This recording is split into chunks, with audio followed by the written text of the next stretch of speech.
everyone, hey people, how you guys doing? Hope you guys are good. It's just Sunday in this year, popularly known as Jay, and you're welcome to the 11th episode of the first season of the Intentional Flow podcast.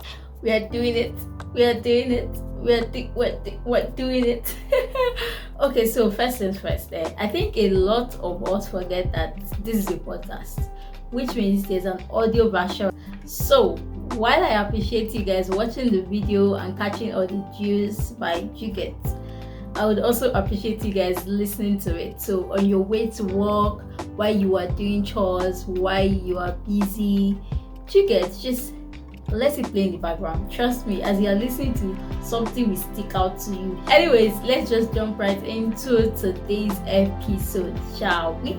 Alright, so on today's episode, I will be giving my 2 cents and reviewing a particular web series, Love Like This. Now, you would want to ask me, why exactly am I doing this on this podcast? The reason is because I've had a couple of people ask me about it. Like, when am I going to talk about it? I always talk about stuff like this on my WhatsApp status, but I was like, you know what? There are a lot of lessons from it, so why don't I just make it an episode on the podcast so we can all rub minds together, do you understand? And just share different ideas and try to just agree and learn from each other at the end of the day. So as I earlier said, the web series is titled Love Like This. It's on Indani TV, so you check the series out on YouTube. I think they're on the 6th episode. This is the first season. I decided to wait till the 6th episode before giving my review because I wanted to see how the story builds up. So now that it has built up to a certain level and I have seen some certain madness I think we should all talk about, let's just talk about it. Alright, so what I'm going to try to do is try to summarize the story and then try to draw out lessons while summarizing. Now, there is no particular order to this particular episode, so everything might just be hindering each other, but I hope that by the end of the episode we can all make sense of everything I say in this episode, because I feel like I'm going to be all over the place in this episode. I can already see it. Mama was scattered in the episode. Mama was all over the place in this episode. Alright, so moving on, this particular web series, Love Like This, starts off with this particular couple who were about to get married, or should I call them soon to be couple who were about to get married. Names Abiye and Nimi. Yes, so Abiye is the female, Nimi is the guy. So they were about to get married, and just a day to their wedding, the night to their wedding, Auntie Abiye ran into her ex, his name is Kamal, accidentally. Emphasis on accidentally, because it's going to lead me to my first point. Ran into her ex accidentally, and one thing led to another. Auntie was trying to seek closure, and while trying to seek closure, she ended up having sex with her ex a night before her wedding. I know what you are thinking. So on her wedding day, she woke up on her ex bed. Before I even continue the story, let me first share my first observation. Now, this is something that I know some of us do. I feel like ladies are the ones who fall into this category a lot. We love to seek closure from things or people that we should have let in the past, like we should have let alone.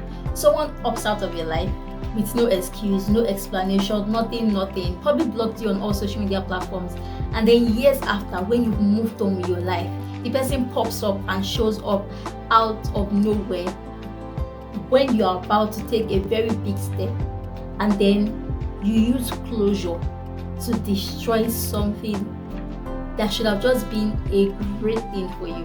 For me, if you ask me, I'll say that's the devil's handwork. Yes, the devil shows his ugly face when you are about to get something huge. Yes, when you're about to get your breakthrough, when you're about to attain success, when you're about to eat something big, it just shows up and pops out. And see, it comes in different form, shapes and sizes. Yes, so it can come through that your ex, that guy, that lady that left you, abandoned you, and all of a sudden it's showing up when you're about to get married. It's showing up when you're married at the weirdest moment. Yes, that's when they pop up. That's when they show up. And when you make progress, yes, that's when they show their face. Praying for the spirit of discernment is actually key and very, very important, because it's very easy for you to fall into the trap of the devil, all in the name of I used to have something with this person, or all in the name of let me seek closure before I take this step. Most times when you go and seek this unnecessary closure, you end up destroying something good, something that is precious. You get? So once again, I'm repeating it. There are actually certain times in your life that you actually just need to leave things where they are. If the person that you are dating or talking to did not see it as a very, very important thing to have a civil conversation with you before upping up or jackpot, then please, by all means, you might as well consider them dead. I'm just saying, like, if you feel like I don't deserve a right to know why you're going to ghost me, then since you want to be dead, you might as well be. But don't pop up in my life years after, when I'm about to enter into a great phase of my life, and think I'm going to welcome you with open arms. It doesn't work here. I don't know if it's because I'm the kind of person that, see, if I say good night, I don't come back there to say good morning. Like, before I say, oh, okay, it's a wrap, bye bye, I don't think we can walk, I would have thought it through. I would have weighed my chances, weighed my options, and you get, like, and if it's a discussion that maybe the guy brings up, yes, I would have, like, you get, I would understand, because I feel like we need to learn as human beings that two people can be good but might not be good for each other. So I feel like that is the point I get to with anyone I date, for us to break apart. You get? So we have this conversation and we both understand that we can be friends, we can be civil, we can still say I and all of that, but it's just obvious we're not good for each other. So I wish you well, I wish you the best. You find a perfect match for you, while I would also find the perfect match for me. On the flip side, if someone now decides that, oh, you want to just break up with me, and instead of you having like a civil conversation with me, you just want to up and leave and japa, yes, I will spend like a few months, a few weeks, maybe every now and then it might just pop in my head that this person actually did this and I don't even know why. I might go through that phase of, am I the problem, am I the issue, blame myself, but guy, I'm going to snap out of it, especially if I'm going to enter into a new relationship. And that is the part I just don't always understand. Like, before I'm going to say yes to someone who is asking me to marry him, I must have gotten to that point where, one, I see you as someone who can be a father, a dad to my kids, to my children. I must see you as someone who I know can be a husband to me. Do you get? I must see you as someone I love. I must see you as someone I can submit to. Like, you must fit that picture perfectly before I can say yes. So that means any other person in my past remains there to me. When I mean remains there, I'm not saying we can't be friends, I'm not saying we can't be civil, but you can't just come or pop out of nowhere when I'm about to get married, the perfect person for me, and just ruin everything. Now, I know love can be one kind, in the sense that what works for me might not work for the other party. So some people might need to like break up, maybe because when they started the relationship you were not on the same page, so they might need to break up, go figure out life, go figure out themselves, and then come back together when they've done that and still work things out. Yes, we've seen it happen, but sometimes when things end, you just have to let them be. Like, it has ended, move on. Do you understand? Like, stop trying to seek closure where you should just leave things be. Seeking closure most times leaves you confused, leaves you in a bad position, complicate things for not just you but every other person around. Now, technically speaking, Abia is not the only one suffering for our stupid decision. Nimi is also suffering for it, and our cousin slash best friend Tenny has also been dragged into it. So a lot of people are actually in that mix because of what? One stupid bad decision. So yes, feel free to disagree. You don't have to like agree with what I say. This is just my own thoughts and my opinion. I just feel like sometimes we need to let things just be and stop seeking unnecessary closure where we should not be seeking it from. Do you understand? Because it never always ends well. You guys will agree with me that Abiye's breakfast is coming and it's going to be served very, very hot. I hope in Danny TV serves it hot, because in real life you will be served on a hot plate. Yes, because I feel like one of the reasons why I'm not buying all of this closure is the fact that it wasn't a thing of, oh, Kamal came back and actively went looking for her. It was a thing of, he accidentally bumped into you. So what does that mean? If he did not bump into you, or if you guys did not see, you're going to proceed with your wedding.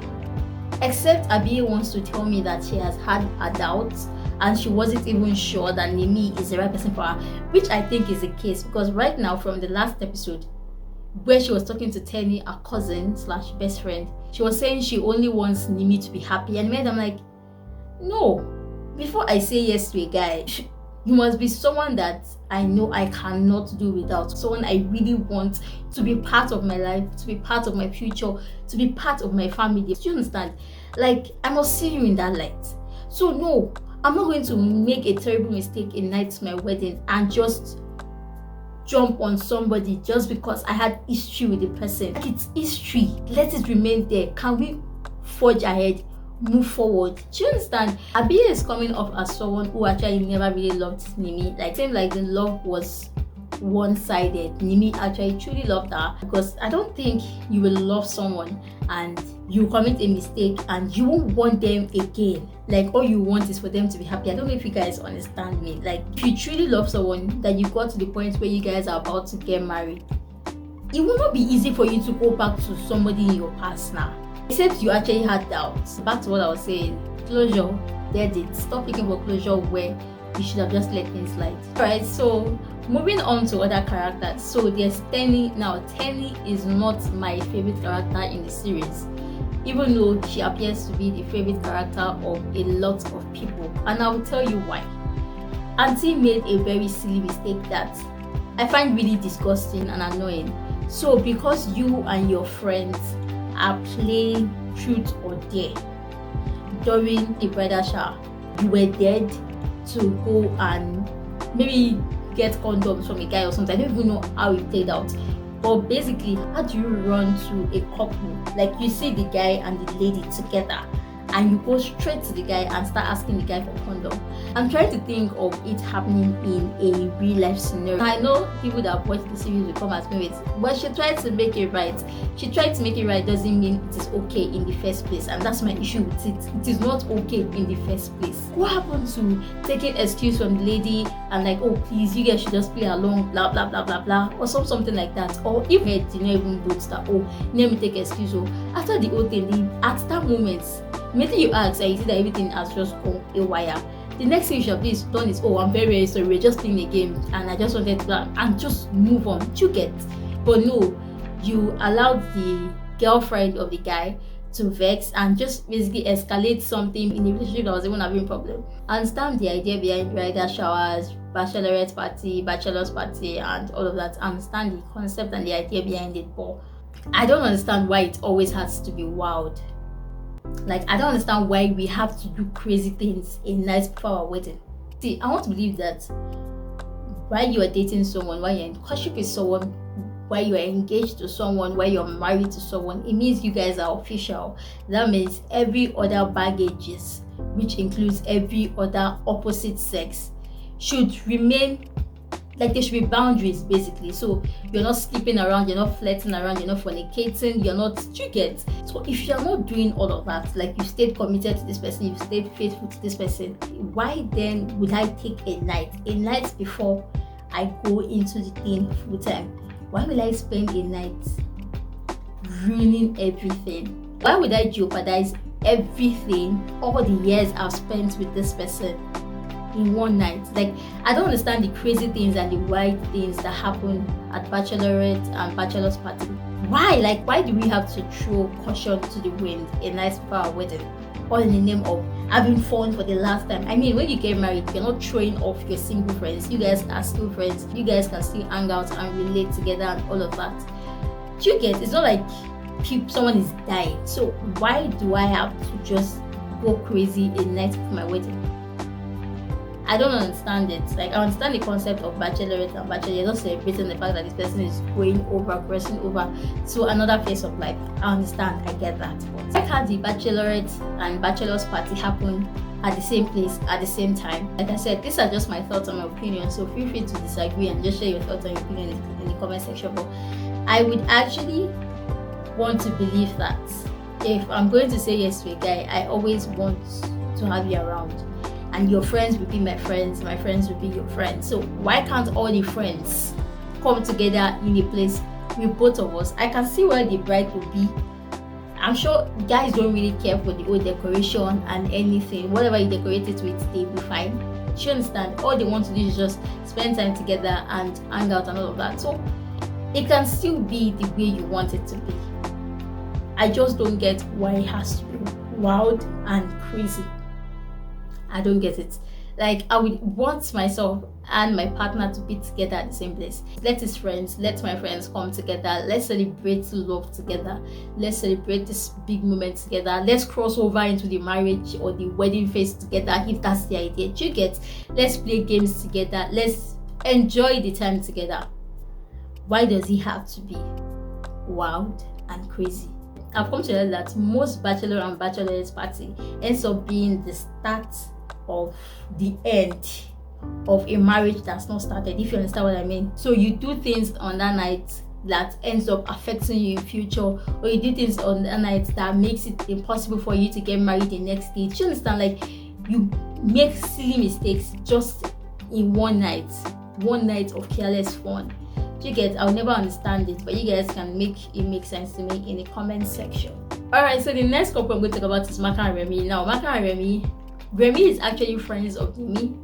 Remember Nimi? Abi is supposed to be husband that she ended up breaking up with. Now, he is a friend to Nimi, and then Maka is Remy's girlfriend. Now, there's an age gap between both of them that's causing issues. I think Maka is in her early 20s, so Remy should be around 30. So Remy is scared to introduce Maka to the whole world because of the fear of what the world will say. Rightly so, the world is definitely going to talk. There's like a generation gap between you and the person you're dating. They're going to ask you if you're not a credit snatcher like Nimi did. You're going to be bothered and worried that why can't you find someone in your age group? They're going to be bothered and worried that hope you're not trying to prey on this small girl and all of that. The world will talk. They will say so many things. So it's binding on you, if you are a Remy, to actually take your stand and just go for what you want and be stand on what you want. Like, this is what you want. You guys both feel the same way for each other and you guys can make it work. And I think he actually did it in the last episode. Like, that scene with Remy and Maka, I watched it like almost 10 times because I just loved it. The only problem is I hope he's able to reciprocate the same energy when he's with his own friends, because now he has done it with at least one of the closest person to Maka. So hopefully he's able to like relate that energy when he's with his own friends, because I think those are the people who he would really have issues with. And I know it's very, very easy for us to like tell Remy, man up, do the right things, you're supposed to take your stand and not care about what people say. If you really love this girl, you're supposed to go for her and all of that. It's obvious the guy actually really loves Maka. His fears are just what the world will say. I can understand his fears and the reason why he's taking so long to like introduce Maka to his friends, because let's be honest, people are not going to be kind to you. You guys remember what Nimi said?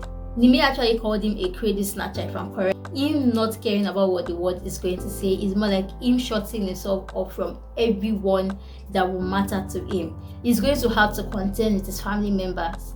That's his parents. He's going to if he has siblings, he's going to have to contend with them. He's going to have to contend with his friends, his colleagues. Like, there's a lot of people in question. Do you understand that he's going to have to like just boju for if he has to make that decision? And we've seen our parents who are that 10 years age gap do well. Do you understand? Get married and live happy lives and all of that. You know how they say age is just a number? I believe age is just a number, but there are certain level I can go to when it comes to that as well. Do you understand? But if they feel like yes, they can make it work, they actually feel like yes, they are meant for each other, then by all means, and this is me saying to you, if you're in a relationship with someone and there is that age gap between you guys, please, not a ridiculous age gap. I'm not saying go and get married to your uncle, go and get married to your father. From 1 to like 10, it's really normal. Like, when I mean normal, I mean it's understandable. Do you understand? But when you are dating someone who is 20, 30 years older than you, auntie, what's up? The guys in your age group are finished. Even the ones that are slightly ahead of you are finished. Why are you going like you're not even shooting small? What happened? No shade to anybody, but I'm just saying, I just find it a little bit weird. But at the end of the day, do you? This is not me crucifying anybody. Just do you, do whatever makes you happy. I guess. What I was actually saying in that regard is, at the end of the day, it's up to you. It's your decision to make. Everybody is going to fall in line at the end of the day. It's not going to be the easiest decision to take, because trying to convince not just your parents but a lot or a bunch of other people that I am not a cradle snatcher and this is the person for me, we feel the same thing, like we're on the same page on how we feel and all of that. It might not be easy, but it's something you would have to do if you want to make it work, and that's something I expect Remy to do. It seems like he's gradually on the path to doing that, so I hope he's able to do that. Because I'm putting myself in Marca's shoes. I would not wait. I would be gone. Like, I cannot be dating you and you have issues introducing me to the most important people in your lives. Yes, I'm very, very particular about the most important people in your life. I'm talking about your parents, I'm talking about your siblings, I'm talking about your pastor, I'm talking about your mentor. Do you understand? I'm talking about your friends, your close friends. We cannot be in a relationship, like be official, and those people don't know me. As I'm saying, those people don't know me from your end, I have to introduce you to them from my end as well. Yes, the world might not know us till we are ready to make it known to the world, because at the end of the day, you can't get married under the chair. Yes, just the way you can't hide pregnancy forever. It's going to show at some point. But yes, I'm one person that believes it's okay to keep some things secret, but I cannot be too secret that nobody in your life knows about me. Or wrong. And you want to say we are serious or we are official. Or wrong. It cannot work. You understand? Like, no, it can't work. And so I understand where Marca is coming from, why she's always having issues with Remy not showing her off to people. It's a good thing he's trying to change things, actually, and trying to do the right thing. Alright, so another couple I want to talk about now. Both of them, I don't know their names, but I'm going to describe their position for you guys. Alright, so remember how I said Tenny, the cousin slash best friend of Abiye, went to disrupt the meeting, the date of a particular couple. Now, the couple whose date she went to like disrupt, they already had issues. Now, the lady in question already feels like the guy is a playboy. I think he has that old pattern of playboy and all of that. They were trying to work things out, and then Tenny comes and literally spoils the whole plan of them working things out with her "give me the condom in your wallet" question that she asked the guy on the lady's part. Now, I understand why she would get upset and not want to believe the guy, even after he and Tenny tried to like make her understand that there was nothing between them. I mean, guys, you already have a track record of being a playboy. This was your chance to make things right, and the devil just had to come and pour some sand in your garri. Do you understand? So I can understand from the lady's point why she would not believe him. But one thing I want to say is sometimes you need to calm down and learn to like not jump into conclusions. It's something a lot of us as human beings, we do a lot. I know I've been guilty of this as well. You don't get the full picture of things, but you jump into conclusions. You're not calm with things. You find it hard to trust. You find it hard to believe. In every relationship, if trust is missing, then it's as good as dead. Yes, I feel like I can understand from the lady's point. She already had trust issues with the guy, and this was like the guy's quote unquote moment to like make things right, and another lady comes to come and spoil things again just to confirm that yes, Oga, you're a playboy, because how is it that it is you in this restaurant that they're asking for condom in your wallet? Do you understand? And then Tenny was saying something about it's a normal question, every guy has condoms in their wallet. Please, do you always have condom in your wallet? Every guy watching me, do you walk around the condoms? Because Tenny said every guy always have a condom in their wallet. Do you guys always walk around with condoms? Just kidding. Not jumping into conclusions and taking time to actually examine and see what's up and listen to the other party is actually very, very important for a successful relationship. And understand that if you have an overthinker as a partner, it's binding on you to be as open and plain to the person as you can. Communicate as much as you can to the person, because the moment you don't, their mind works in like several ways. So the moment you don't, they're actually thinking of different things, even the one that you don't even expect. They will think about it. I'm saying this because yes, I'm guilty of it. I would love you to communicate. So before I wrap up, let me just run through everything I've said so far. 1, There's no need seeking closure where you should actually just let things be. There's no need seeking closure from things and people that you should let go of and just leave where they are. Do you understand? That's one. Another thing is setting boundaries. Boundaries are very, very important. In friendships, in relationships, boundaries are actually very, very important. Thirdly, you don't always have to be bothered about what people say. Yes, it can play a part, but at the end of the day, understand that your decisions are solely on you, and you really want to obviously bear the consequences of your decisions and your actions. So whatever decision you make as regards your partner, as regards certain aspect of your life, is binding on you. So the world doesn't always have to have a say in it. Do you understand? Sometimes you have to be man enough, you have to be woman enough to take decisions that you know would benefit you and for your betterment. The world might not agree at first, but they would always come around. The next thing is learn to read the room. Temi did not read the room, because if she had done that, then she would not have disrupted a relationship or a love date that was going on. She would have taken the excuse or apologized immediately after it happened, and all of that not just have escalated. Do you understand? So learn to read the room, know when to talk, know when to move, know when to act, watch people around. Do you understand? Before you do things. And this applies to relationship. Learn to read the room so you know if your partner is happy, if your partner is sad, or if your friends are happy, or if your friends are in a good or a bad mood. Do you understand? Pay more attention to the people around you. Do you understand? Before you take silly actions. Alright, so that's all for this episode. Let me know what you guys think. Share your thoughts and your opinion in the comment section. If you have seen the series, let me know your thoughts and your opinion on all the characters and on the series generally. And if you've not seen the series, are you going to watch it? If yes, let me know your thoughts and your opinion. Once you're done watching it, come back to watch this video after you're done watching it and just agree and disagree. And basically, based off what I've said so far, just share your thoughts and your opinion. What do you think about some of the things I've said? Remember, I spoke about the whole Bachelorette and Bachelor's Party. Let me know what you think on it. And generally speaking, let me know what you think on everything I've said. Don't forget to listen to the audio part of this podcast. Happy New Week as you go into the new week. As we start the new week, don't forget to be kind to people, be kind with your words, be kind with your actions, because you don't know what people are going through.